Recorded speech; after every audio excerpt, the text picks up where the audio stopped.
Quel secret cache l'épisode 4 de House of Dragon saison 3? Bonjour à toutes et à tous, ici Mordren, et aujourd'hui, comme chaque semaine, je vous propose mon analyse détaillée de cet épisode, ainsi qu'un décryptage de ses nombreuses références, puis une partie sur les différences entre Feu et Sang et cet épisode, et enfin, à la toute fin de cette vidéo, une section spoiler dédiée aux lecteurs pour discuter des choses que les néophytes, évidemment, ne doivent pas savoir, mais je vous préviendrai, bien entendu. Il y a beaucoup de choses à dire cette semaine, alors c'est parti. Un truc qui m'a particulièrement frappé sur cet épisode 4 de House of Dragon saison 3, c'est qu'il s'intéresse beaucoup au point de vue des civils dans le conflit armé qu'est la danse des dragons. C'est présent dès le début de l'épisode qui ouvre à Shudbourg, ou Tumbleton en anglais, la ville saisie par l'armée d'Ormund Hightower, qu'on voit prendre possession des lieux. Ici, c'est le point de vue des civils forcés d'accueillir les soldats Hightower que l'on adopte, tout particulièrement au travers des yeux de Kat, la femme de Hugh Marteau. Et comme on pouvait s'y attendre, la situation dégénère bien vite quand on place des soldats en campagne dans chaque habitation civile. C'est le cas de cet homme qui croit que s'imposer chez les civils lui permet de tenter de violer une femme. Comme quoi, peu importe où il se trouve, les soldats Hightower aiment se servir parmi les villageoises des endroits qu'ils rencontrent. On se rappellera évidemment de ce soldat que Gwaine avait vu après son méfait dans l'épisode 1. La réaction d'Ormund Hightower, cependant, est diamétralement opposée à celle de Criston Cole, puisqu'il décide de punir le soldat en exemple. Quelque part, Ormund semble se comporter exactement comme Gwaine aurait voulu que Criston agisse dans l'épisode 1.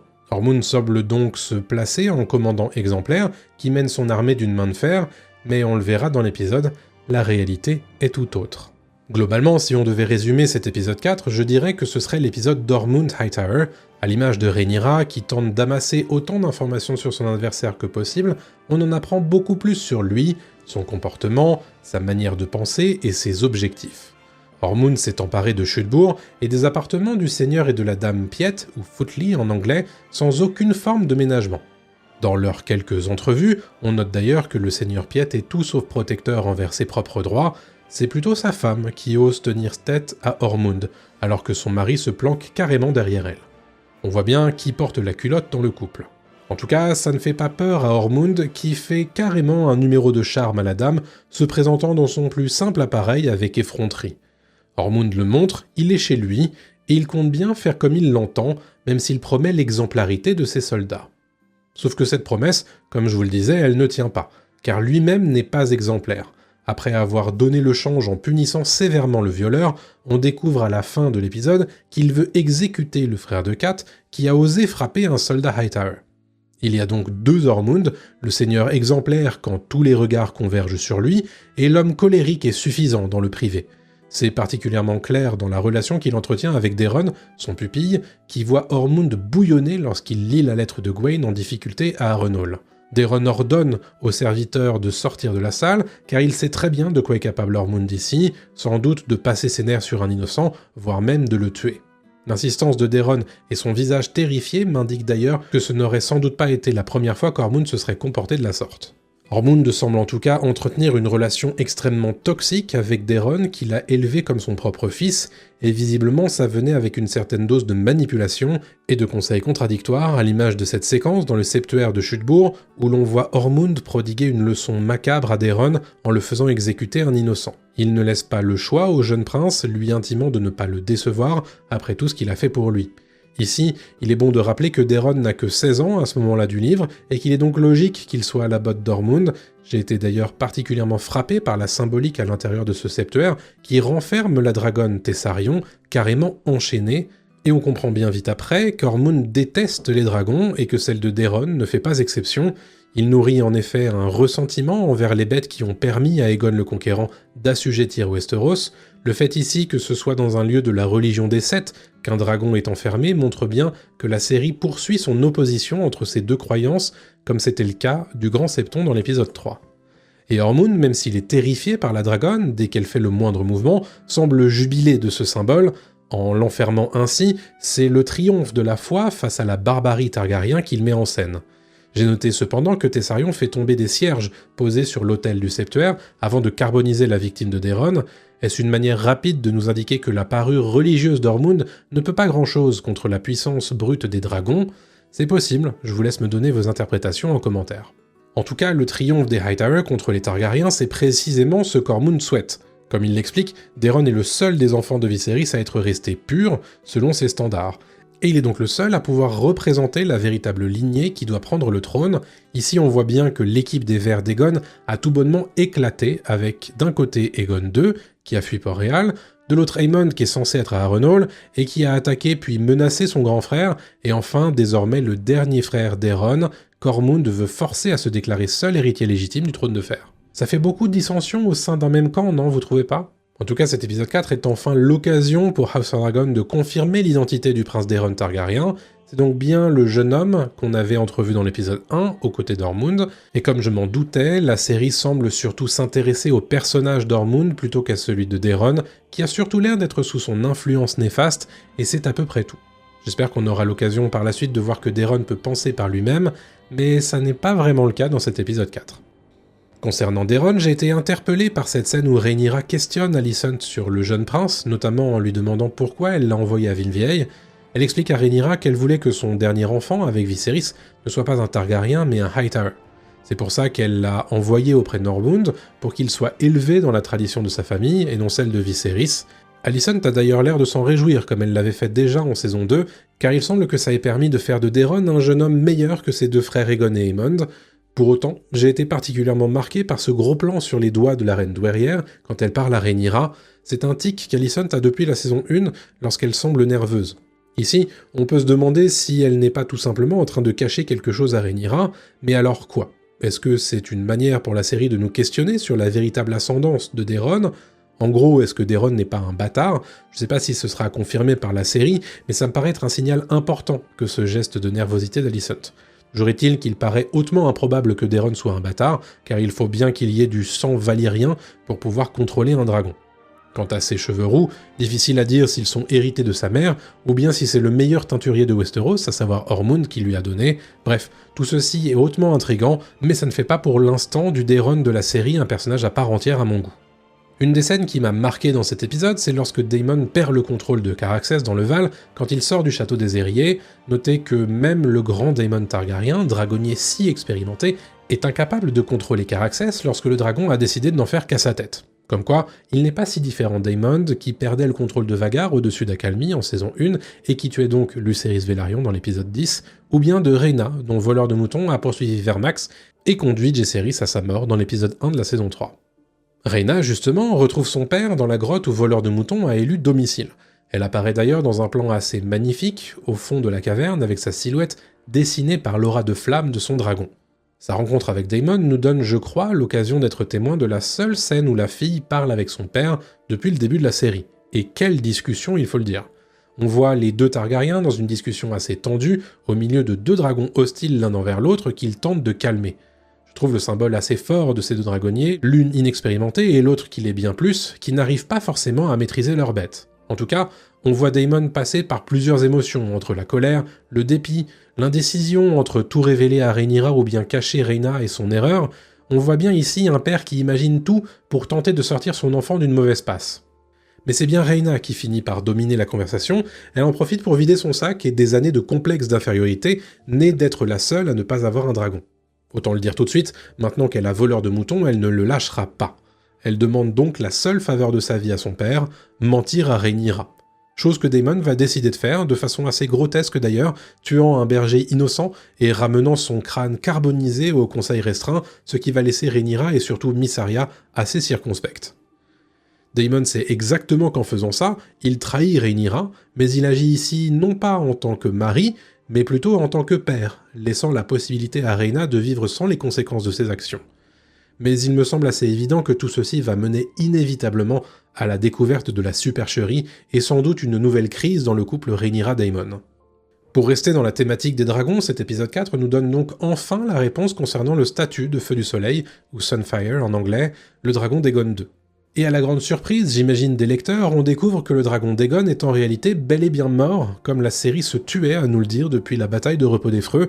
Je dois dire que j'étais un peu comme Aegon, incapable de croire au décès de Sunfire, à l'affût du moindre signe de sa survie, mais visiblement le dragon est bel et bien mort.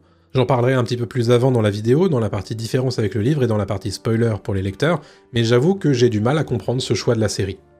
En tout cas, Aegon vit à nouveau une séquence d'humiliation totale dans cet épisode 4, après avoir perdu son dragon.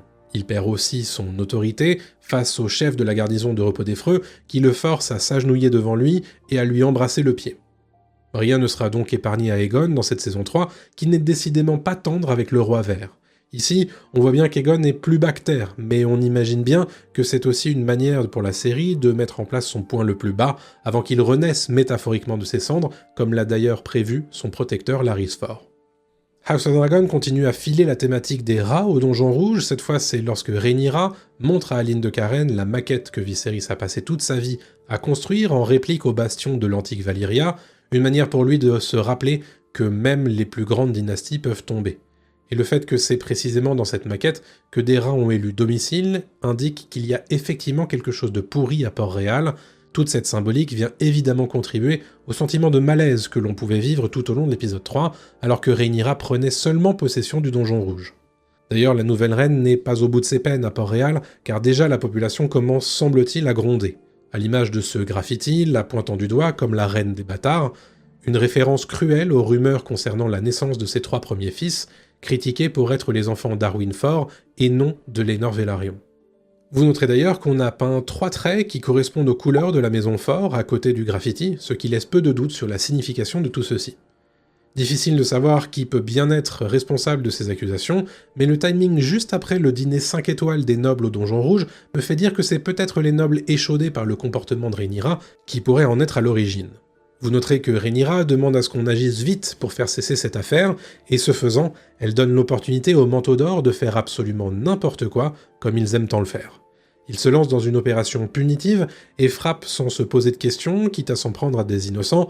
Ça m'a rappelé une séquence similaire dans la saison 1, où Daemon menait ses Manteaux d'Or dans une opération dans les rues de la ville. Je suis pas certain que ce soit le meilleur moyen pour Rhaenyra de marquer des points auprès du petit peuple en tout cas. Même chose, lors d'une conversation avec le grand maître Orwyle, elle semble se poser des questions au sujet du Grand Septon, qu'il a carrément défié dans l'épisode 3. Que se passerait-il si elle décidait tout simplement de se débarrasser de lui ? Alors même si Rhaenyra ne va pas plus loin dans sa réflexion, ça montre bien tout l'inconfort qu'elle ressent face au blocage que lui présente le Grand Septon. Elle souhaite en effet être sacrée officiellement par la foi, c'est important pour elle, et même si Orwyle lui rappelle que ce n'est qu'un symbole, qu'en réalité elle a déjà tout pouvoir sur Port-Réal, Rhaenyra s'accroche à ce symbole de légitimité, et j'imagine que ce n'est pas la dernière fois que la saison 3 évoquera cette tension entre Rhaenyra et le Grand Septon. Sur toutes les différentes intrigues depuis le début de la saison 3, je dirais que celle qui a le moins brillé pour le moment, c'est celle de Criston Cole. Il est certes présent à quelques moments depuis le début de la saison, mais on ne passe que peu de temps avec lui, ça se vérifie également sur l'épisode 4, où il fait pourtant une rencontre importante, celle d'Alice Rivers. Vous noterez d'ailleurs son costume pour cette rencontre, beaucoup plus ouvragé que d'habitude, avec des bijoux et des dorures. Alors si elle n'est pas la dame de Harrenhal, comme elle aurait aimé l'être, Alice semble cependant s'habiller comme telle, mais on n'aura pas plus de scènes entre elle et Criston Cole dans l'épisode 4. Gwaine Hightower, quant à lui, est partisan de rendre les armes. Pour lui, tout ce qui se passe en ce moment ne fait que confirmer la défaite des Verts. Entre la prise de Port-Réal, la mort supposée d'Aegon et l'absence d'Aemond, il faut tout simplement se rendre et espérer la clémence de leurs adversaires. Et là, Criston Cole s'oppose fermement à Gwaine, la guerre n'est pas un jeu auquel on joue, et quand on perd, on décide de se retirer. Non, c'est plus complexe que ça. Dans une rare ouverture sur son passé, Criston Cole évoque le fait qu'il n'a pas de maison où rentrer depuis que son père est mort. Pour lui, la guerre c'est la victoire ou la mort, tout simplement. Il n'y a pas de possibilité de rentrer tranquillement chez soi après s'être rendu. Dans cette scène, je vois un Criston qui sort enfin de son côté désabusé qu'il tenait depuis la saison 2 et la bataille de Repos des Freux. Il voit dans le fait de porter le combat jusqu'à l'armée du Conflant un combat pur et sans doute une manière de mourir dans l'honneur. C'est intéressant car ça ressemble à un virage à 180 degrés par rapport à sa précédente réponse à Gwaine dans l'épisode 1 où il disait que tous les hommes perdent leur honneur avant la fin. Ici, il ne souhaite pas se battre de façon honorable, il veut tuer le plus d'ennemis possible, mais il veut surtout porter le combat à l'ennemi. Peu importe qu'il soit accompagné de Vhagar ou non, de toute façon, Daemon et Caraxes ne sont plus là, donc il a le champ libre. C'est comme si Criston, par l'absence de dragon au combat, reprenait confiance en lui et en ses capacités. Il y a une autre scène qui m'a rendu curieux, c'est celle entre Alicent et Elaena. On voit la jeune femme avoir quelques difficultés pour s'habiller dans sa robe de chambre.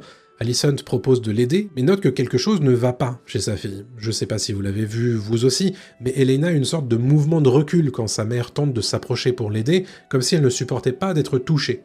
La scène paraît assez anodine comme ça, mais elle ne serait pas restée au montage si elle n'avait pas une signification d'importance. Dans la vidéo making-of de l'épisode, Olivia Cooke confirme que c'est bien l'annonce d'une nouvelle grossesse pour Elena, ce qui va grandement compliquer les choses pour elle, car si Elena met au monde un nouveau fils, c'est un prétendant de plus contre Rhaenyra qui va certainement devoir faire quelque chose. En tout cas, je ne pense pas qu'il faille s'imaginer que l'enfant ne serait pas celui d'Aegon. On ne sait pas combien de temps se passe entre la bataille de Repos des Freux, où Aegon perd son aptitude à faire des enfants, et la saison 3, mais j'imagine que c'est assez rapide, de l'ordre de quelques semaines maximum. Il serait donc tout à fait légitime de penser que l'enfant est bel et bien celui d'Aegon. Après 3 excellents épisodes de début de saison, je dirais que l'épisode 4 est sans doute le plus faible de cette première moitié de saison 3. Ça n'en fait pas un mauvais épisode pour autant à mon goût, juste je dirais qu'il souffre de la comparaison. Il y a beaucoup de scènes majeures dans cet épisode, pour le reste de la saison, que ce soit Daemon et Rhaena, Aegon et Sunfire, ou encore Ormund et Daeron, on ne peut pas dire que le rythme est ralenti, car la saison 3 abat toujours autant ses cartes. Ormund est un de mes highlights de l'épisode, mais je dois dire que j'en attendais plus de Daeron Targaryen, mais je commence à me faire petit à petit à l'idée que c'est surtout Ormund qui intéresse la production de la série. Pour le moment en tout cas, il ne me semble pas déceler le vrai Daeron le Hardy dans ce jeune homme entièrement sous la coupe d'Ormund. Et concernant Sunfire, je dirais que plus ça va, plus je me dis que les producteurs de la série sont beaucoup trop conscients des attentes des lecteurs et font tout pour rendre House of Dragon aussi surprenante pour eux que pour des néophytes. Ce qui expliquerait les nombreuses déviations avec le livre Feu et Sang, déjà présentes en saison 1, mais qui se sont accentuées avec les saisons 2, et dont la saison 3 hérite de facto. Je sais pas si je suis d'accord avec tous les changements, même s'il y en a certains que je trouve logiques et appréciables, j'espère juste qu'ils savent ce qu'ils font, et que les twists que ça va générer pour tout le monde en vaudront la peine. Il y a quand même un truc que je peux pas enlever à cette série, et particulièrement à cette saison 3, c'est que House of Dragon sait se montrer intrigante.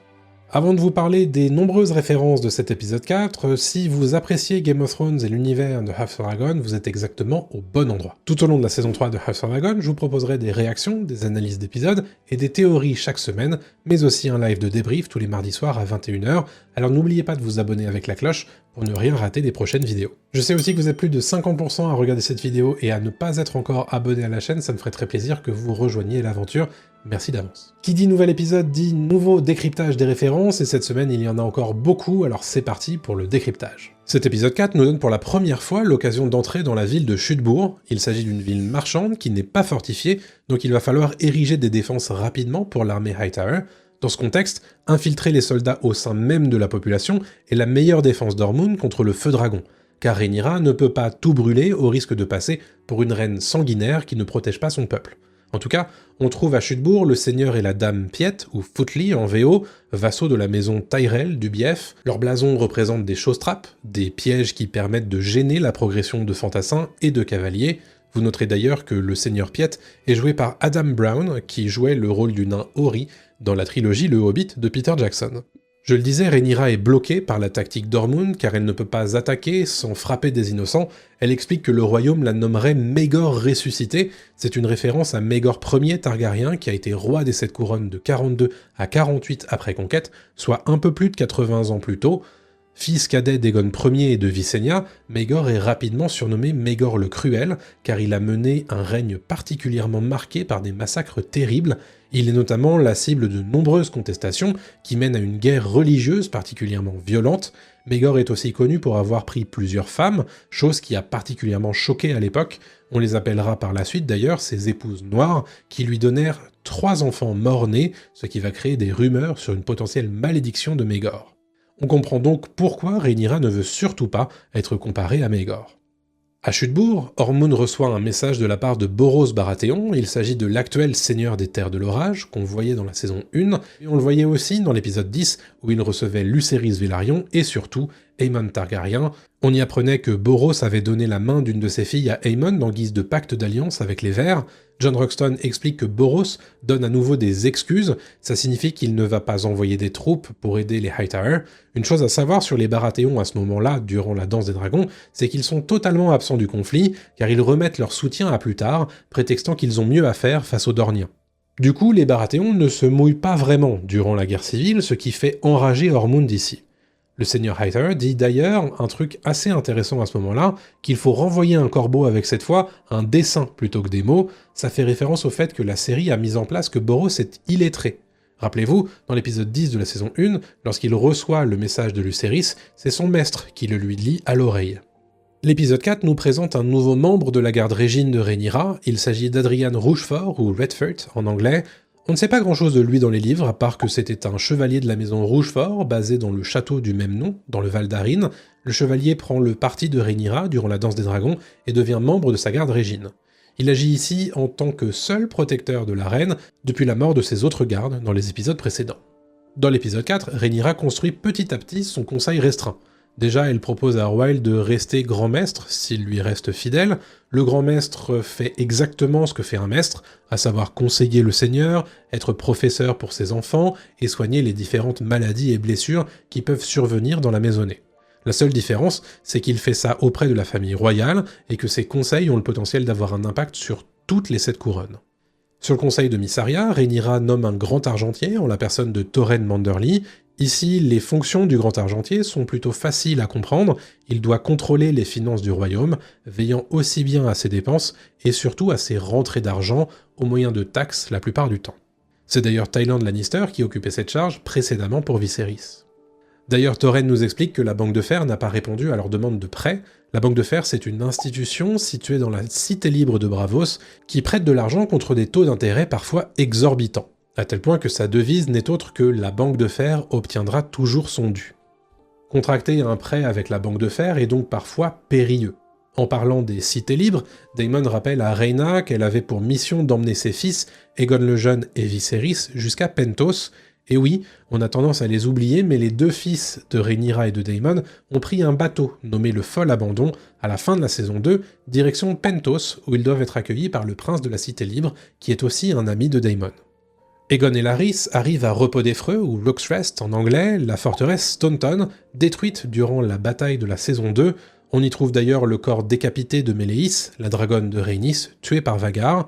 Lorsqu'ils entrent dans le château, en partie détruit, j'ai vu une jeune femme toucher le dos de Larys Fort. C'est assez discret, mais ça m'a rappelé les superstitions qui veulent que toucher une personne handicapée, comme un bossu par exemple, serait porte-bonheur. Quoi qu'il en soit, Aegon et Larys découvrent que la garnison est livrée à elle-même, et on y trouve des personnes prêtes à tout pour faire un peu d'argent, notamment à faire payer l'accès aux cadavres de Feu du Soleil. Larys couvre leur histoire et explique qu'ils sont des réfugiés venus de Pointe-Vive après l'incendie. La ville de Pointe-Vive, ou Sharp Point en anglais, a été mentionnée dans la saison 2, c'est l'endroit qu'Aemond incendiait après sa rencontre avec Rhaenyra et ses nouveaux dragonniers. Il s'agit de la forteresse de la maison Barremon, située à la pointe du bec de Massay. À Repos des Freux, on découvre un jeune homme, Beg, qui va faire travailler Aegon au nettoyage des latrines. Le fait qu'il bégait était déjà un indicateur, mais il est ensuite appelé Langue en brouille, ou Tangle Tongue en anglais, par Janos, le chef de la garnison. Il s'agit donc d'un des personnages du livre nommé Tom Langue en brouille, en référence à ses difficultés d'élocution. À voir s'il aura un rôle important dans la suite de la saison, mais c'est un petit clin d'œil assez cool pour les lecteurs à mon goût. Les soldats Hightower à Chutebourg parlent d'une fête qu'ils auraient menée dans la ville de Mielbois, ou Honeyholt en anglais. Il s'agit de la forteresse de la maison des Essaims, la maison Beesbury en anglais, dans le Bief. C'est sans doute une référence fugace au fait que Lost Dormund a rencontré la résistance d'Alan des Essaims et d'Alan Tarly dans ce qui est connu dans Feu et Sang comme la bataille de l'Hydromel. Pour le contexte, l'armée d'Ormund est prise en tenaille entre les 2 forces ennemies qui attaquent simultanément. Il semble donc que Cormund va forcément perdre la bataille, mais il est sauvé in extremis par l'apparition de la dragonne Tessarion et son cavalier Daeron Targaryen qui, de fait, offre une victoire surprise aux Verts, d'où le fait que les soldats auraient bien fêté ça à Mielbois, j'imagine. Carrick, l'homme jugé par Ormund dans cet épisode 4, explique qu'il vient de Bois Blanc, ou White Grove en VO. C'est un des châteaux de la maison Pique, qui est une maison noble du Bief, vassaux des Tyrell. Particularité intéressante, il y a 3 châteaux sur le blason de la maison Pique, en référence à ces 3 forteresses, Petrebourg ou Dustonbury en VO, Stelpeak ou Starpile en anglais, et Bois Blanc donc. On retrouve dans cet épisode 4 les 2 amis d'Ulf qu'on avait vus dans la saison 2 et lors de la prise de Port-Réal cette saison. A noter que sur leur demande, Ulf implore la faveur de Rhaenyra les concernant. L'un souhaite avoir une maison près de Roseby, qui est une des forteresses près de Port-Réal, dans les terres de la Couronne. C'est d'ailleurs un des premiers châteaux fidèles à Rhaenyra, qui est tombé dans la saison 2 face à Lost de Criston Cole.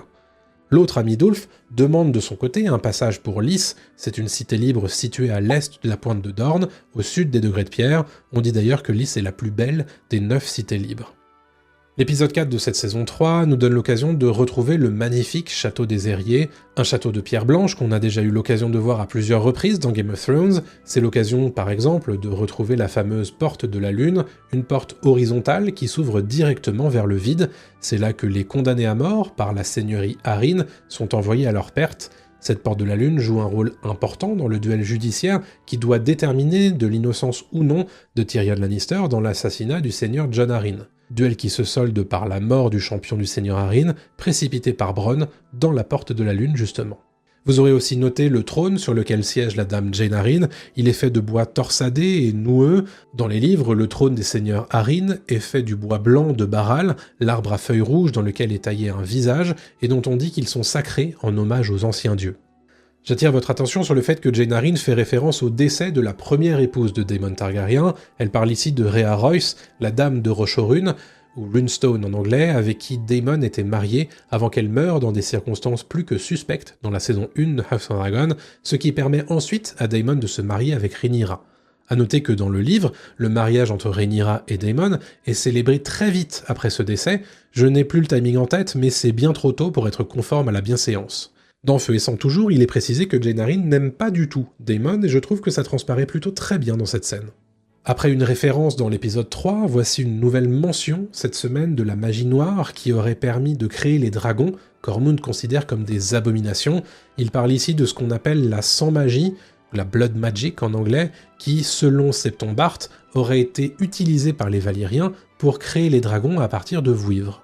Pour terminer, l'épisode 4 multiplie les références à la religion des Sept et ce qui s'y rapporte. On a notamment 2 mentions du septuaire étoilé, qui est le plus grand des septuaires et un des plus anciens qui se trouve à Villevieille. C'est là notamment que les premiers rois de Westeros ont été couronnés, ou au moins sacrés après la conquête. Chose intéressante à noter, le roi Jaehaerys Ier est le dernier à y avoir été couronné, c'était il y a un peu plus de 80 ans avant la danse des dragons, en l'an 48 après conquête. On fait aussi référence au Grand Septon qu'on a rencontré dans l'épisode 3 et qui n'est autre que le plus haut dirigeant de la religion des Sept, une sorte de pape mais pour Westeros en fait. À l'heure actuelle, il siège à Port-Réal, mais précédemment c'était à Villevieille qu'il siégeait, dans le septuaire étoilé justement. Car comme nous le rappelle Orwell, Villevieille ou Old Town en anglais fut le siège de la foi pendant des siècles avant la conquête.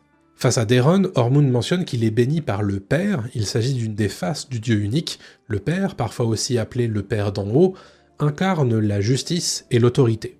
C'est à lui que revient de juger les âmes des mortels, c'est d'ailleurs lui qu'on invoque lorsqu'on organise un duel judiciaire pour que le jugement des hommes puisse être éclairé par sa lumière. Pour Ormund, le sang de Daeron est impur car il est souillé par la barbarie Targaryen, mais le fait qu'il a été élevé par lui à Villevieille dans la lumière de la religion des Sept fait de lui le candidat le plus légitime pour le trône de fer. Avant de parler des différences entre cet épisode 4 et Feu et Sang, je vous rappelle que cette vidéo a été disponible en avance pour mes abonnés soutiens, qui ont aussi droit à de nombreux contenus exclusifs. Comme des réactions nostalgiques, en ce moment on se fait la saison 1 de Rome, la série HBO, et des lectures de Feu et Sang. Si c'est le genre de choses qui peuvent vous intéresser, rejoignez la chaîne YouTube, ma page Ulule ou bien Ko-fi, et faites partie des vrais dragons qui soutiennent la chaîne. Un grand merci à eux. Cet épisode 4 marque à nouveau de nombreuses déviations par rapport au matériau original qui est Feu et Sang. Je vous en fais un petit listing des choses importantes que j'ai notées. Une des différences majeures entre cet épisode de House of Dragon et le livre Feu et Sang se déroule à Repos des Freux. En effet, la série nous confirme ce qu'elle nous annonçait depuis la saison 2 déjà, Feu du Soleil est mort de chez mort. Et vous allez certainement entendre ou lire de nombreux lecteurs particulièrement choqués par cette révélation de la série. En effet, Sunfire, le dragon d'Aegon II, ne meurt pas à Repos des Freux dans le livre de George R. R. Martin, il est sévèrement amoché durant la bataille face à Meleys et Vhagar, oui, mais il ne meurt pas de ses blessures, et il survit pour réaliser d'autres événements majeurs durant la Danse des Dragons, événements que je ne vais pas vous révéler ici, car il n'est pas impossible que House of Dragon les mette en scène d'une manière différente désormais. Notez qu'un peu à la manière des lecteurs et de moi-même d'ailleurs, Aegon, lorsqu'il est face au cadavre de son dragon, n'arrive pas à croire à sa mort. Il est persuadé qu'il est encore vivant. Est-ce que c'est une manière pour la série de jouer avec les attentes des lecteurs? C'est probable, espérons que le jeu en vaudra la chandelle, car il me paraît assez certain que House of Dragon prête encore le flanc à de nouvelles critiques acerbes pour ses nombreuses déviations par rapport à Feu et Sang. Dans l'épisode 4 de House of Dragon, Rhaenyra compose petit à petit un conseil restreint qui est bien différent de son conseil de Père Dragon. Sur le conseil de Mysaria, elle nomme un grand argentier en la personne de Torren Manderly. L'objectif est de faire en sorte que ce soit lui qui récolte l'impopularité des taxes à venir pour renflouer les caisses de la couronne. C'est relativement fidèle à ce qui se passe dans le livre Feu et Sang, à la différence près que ce n'est pas du tout Thorin Manderly qui est nommé grand argentier durant le règne de Rhaenyra, mais le seigneur Bartimos Celtigar. Oui, vous savez, c'est le vieux seigneur qu'on voit à Pendragon donner des conseils à Rhaenyra en saison 2 et qui lui recommande la prudence sans arrêt, ce même seigneur qu'elle a giflé elle-même car elle le trouvait trop négatif. Pour être honnête, ça aurait eu du sens de respecter le livre ici, puisque Rhaenyra n'a visiblement pas beaucoup d'amour pour ce seigneur. Au final, c'est donc à Manderly qu'échoue le titre de grand argentier. Ça ne change pas grand-chose pour être honnête, donc je suis assez ok avec ça. Toujours du côté du conseil de Rhaenyra à Port-Réal, on voit Aline de Karen obtenir une place importante auprès de la reine à son conseil. On ne sait pas trop de quoi il s'agit, mais on peut imaginer que c'est la place de maître des navires, comme son père avant elle, sous Viserys Targaryen. En principe, Aline de Karen ne devient maître des navires que bien plus tard dans le livre, mais ce n'est pas cette différence qui m'a interpellé. C'est plutôt dans cette scène qu'il partage avec Rhaenyra face à la maquette qui se révèle être un refuge pour des rats. Aline évoque le fait que sur les navires qu'il a connus, les marins accueillaient des chats pour éviter des infestations de rats. C'est plutôt sensé, en effet, mais sachez que dans le livre, c'est Otto Hightower qui demande à ce qu'on mène de nombreux chats dans le Donjon Rouge pour pallier au manque de ratiers, tous exécutés par Aegon. Un changement léger, soyons honnêtes, mais ça m'a marqué. Du côté de Chutebourg, je dois dire que la série étoffe grandement ce qui se déroule dans la ville marchande par rapport à ce que le livre en raconte. Par exemple, Feu et Sang n'évoque pas de femme à Hugues-Marteau, ce qui ne lui donne pas de lien personnel avec la ville, pour commencer. On sait aussi très peu de choses d'Ormund dans le livre, son côté colérique n'apparaît pas, de même que l'aversion pour les odeurs est une invention de la série. Pareil, Ormund n'a aucune intention de placer Daeron sur le trône dans le livre, tout ceci est un gros ajout de la part de House Dragon. Au sujet de Daeron d'ailleurs, la série joue implicitement le doute sur l'ascendance de Daeron, ce qui ferait potentiellement de lui un bâtard. Ça aussi, ça n'existe pas dans le livre de George R. R. Martin, où Daeron a d'ailleurs tous les traits caractéristiques des Targaryens de toute façon. Et d'ailleurs, je ne sais pas si la série va confirmer ou non que Daeron est bien un bâtard, mais s'il est l'enfant d'Alicent et de Criston Cole par exemple, ça voudrait dire que Daeron n'a pas du tout de sang valyrien dans les veines, ce qui pose question sur l'apprivoisement de sa dragonne Tessarion. À moins qu'il ait simplement les cheveux roux dans la série, ou bien qu'on lui teigne les cheveux comme au faux Daeron de l'épisode 3, bref, tout ceci est assez bordélique, je vais pas vous mentir. Les derniers changements que je voulais mentionner ont lieu à Harrenhal. Bon, déjà à ce stade, dans Feu et Sang, Gwaine Hightower est déjà mort dans la défense de Port-Réal face à l'assaut de Rhaenyra. Ensuite, la série étoffe la rencontre entre Criston Cole et Alice Rivers. Et enfin, sans doute de façon plus marquante, on peut noter la tactique annoncée de Criston Cole pour se battre contre l'Host du Conflant. Il explique vouloir harceler l'armée d'Oscartely en surgissant des ombres comme des spectres. Ça m'a frappé parce que si je ne m'abuse, c'est exactement comme ça que les riverains s'attaquent à l'armée de Criston Cole à cette période de la guerre. Je pense notamment au Loup de l'hiver de Roderick Dustin. La série semble ici faire une sorte d'inversion dans les tactiques mises en place, sans doute pour donner un peu corps à Criston Cole dans cette saison 3, où pour le moment je dois dire qu'il est relativement transparent. Bien sûr, si vous avez vu d'autres différences, dites-moi dans les commentaires, ça m'intéresse. Cette semaine, je voulais dédier une courte section spoiler aux lecteurs de Feu et Sang, bien évidemment, pour évoquer quelques thématiques d'importance pour la suite de la saison qui me sont venues en regardant l'épisode 4. Si vous n'avez pas lu le livre, sachez que la suite de la vidéo va spoiler, donc attention spoiler. Si vous me quittez là, n'oubliez pas de vous abonner à la chaîne pour ne pas rater mes futures vidéos. Je dois vous avouer être particulièrement circonspect face à la scène qui confirme la mort de Sunfire à Repos des Freux. Vous le savez, on en parle ensemble depuis la saison 2, qui nous annonçait son décès. J'étais persuadé que c'était un jeu de la série pour jouer avec nous autres lecteurs, mais maintenant que sa mort est établie, je ne comprends tout simplement pas où ils veulent en venir. En effet, tant qu'on n'a pas vu de cadavre, on peut espérer que le personnage ou le dragon ici n'est pas vraiment mort, mais maintenant on fait quoi ?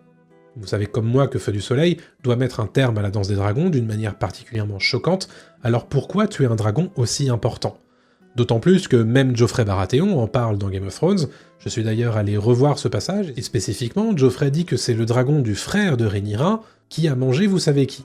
Et là, je me suis dit, si ça se trouve, les scénaristes de House of Dragon jouent avec nous, et si ça se trouve, ils vont mettre en scène l'apprivoisement d'un nouveau dragon par Aegon, et ce sera ce nouveau dragon qui mettra fin à la danse. Et vu que le dragon d'Aegon n'est pas nommé par Joffrey dans Game of Thrones, ça ne crée pas de rupture de continuité. À moins qu'Aegon ait raison dans cet épisode 4 de la saison 3, et que Sunfire ne soit pas vraiment mort. Mais vu qu'on ne le voit clairement pas respirer, j'ai comme un doute. Alors après, vous aurez peut-être noté qu'il y a quand même beaucoup moins de mouches qui tournent autour du cadavre de Sunfire que de mouches qui tournent autour du cadavre de Meleys. Alors peut-être que c'est un indicateur, De même, on ne voit pas de sang qui coule autour de Sunfire dans le générique, chose qui est le cas pour Méléis. Donc peut-être que c'est une indication que, en réalité, Sunfire n'est pas tout à fait mort, malgré ce que la série est en train de nous présenter. Après, on sait que le lien entre un dragonnier et son dragon est très fort, donc peut-être que Aegon peut sentir au-delà des apparences. Bref, je suis particulièrement interloqué, et j'espère que ce qu'ils ont prévu va payer, car il est très probable que ça fasse crier au scandale certains d'entre vous, j'en suis sûr. À nouveau, l'épisode 4 met en place le futur soulèvement de Port-Réal contre Rhaenyra. C'est très présent dans la façon dont est traitée l'affaire des graffitis anti-Rhaenyra. Envoyer les manteaux d'or faire absolument n'importe quoi dans les rues de la ville, sans enquête préalable, juste pour tabasser des innocents, sans aucune justification, c'est probablement pas le meilleur moyen de rester populaire auprès de son peuple. Rhaenyra ajoute une nouvelle raison au peuple de se soulever à terme, c'est certain. Je vous en parlais déjà dans mes précédentes analyses de la saison 3, il me paraît clair que le twist de Chute-Bourg va avoir lieu cette saison.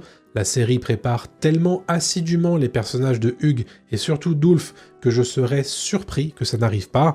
Ici, Rhaenyra commet plusieurs erreurs à mon sens. La première est de permettre à Hugh de partir pour Chute-Bourg lui aussi. En effet, il est impliqué personnellement dans l'issue de la bataille, car sa femme Kat se trouve sur place, mais alors comment réagira-t-il si on lui demande d'attaquer la ville, peu importe s'il brûle des innocents, et donc potentiellement sa femme? La deuxième erreur est de se montrer extrêmement ferme face aux beuveries d'Ulf qui, rappelons-le, vit tout de même pour la boisson. De même, elle ne semble pas vouloir donner suite à ses requêtes pour ses amis, alors que se passerait-il si Ulf venait, je ne sais pas, à entrer en contact avec Ormund, qui lui ferait miroiter exactement ce qu'il recherche, à savoir la liberté et peut-être même une seigneurie? À mon avis, on ne termine pas la saison 3 sans la trahison de Chute-Bourg, j'en suis certain. Tout ce qui se passe dans cet épisode 4 m'indique que la série va probablement faire d'Ormund un personnage plus majeur qu'il ne l'est dans Feu et Sang. Bon, déjà le fait d'avoir casté James Norton m'indique qu'il ne va peut-être pas mourir dès la saison 3, mais aussi le fait que la série lui invente une envie de placer Daeron sur le trône, au détriment d'Aegon ou bien d'Aemond, me fait penser que c'est un personnage qui peut vivre jusqu'à la saison 4, ce qui serait une nouvelle divergence de la part de la série vis-à-vis du livre, qui n'offre à Ormund que quelques pages d'existence en réalité, avant de le tuer à Chute-Bourg justement. Enfin, parlant du grand absent de cet épisode 4, j'ai nommé le prince Aemond, qu'on avait laissé à Renold dans l'épisode 2, et qu'on nous dit parti dans l'épisode 4. Ici, il me paraît plus probable qu'Alice Rivers soit tout simplement en train de mentir, car on a vu des plans d'Aemond à Renold dans les trailers de la saison 3, je ne sais cependant pas quel est l'objectif d'Alice, mais il me tarde de voir si la série va s'approprier le lien entre la sorcière et Aemond dans le futur. Avant de nous quitter, dites-moi dans les commentaires ce que vous avez préféré dans cet épisode 4, bien entendu. Est-ce que j'ai raté des choses? Dites-moi tout ça dans les commentaires avec vos analyses, ça m'intéresse bien entendu. Quant à moi, je vous donne rendez-vous demain à 21h pour le live débrief de cet épisode 5. Oui, décalage un petit peu exceptionnel parce qu'il y a du foot ce soir, mais aussi à 17h pour mes théories sur le trailer de l'épisode 5. Soyez là, ça me fera plaisir, et je vous laisse avec cette vidéo-là pour rester dans le thème House of Dragon et poursuivre votre visionnage en ma compagnie. A très bientôt tout le monde, salut à tous.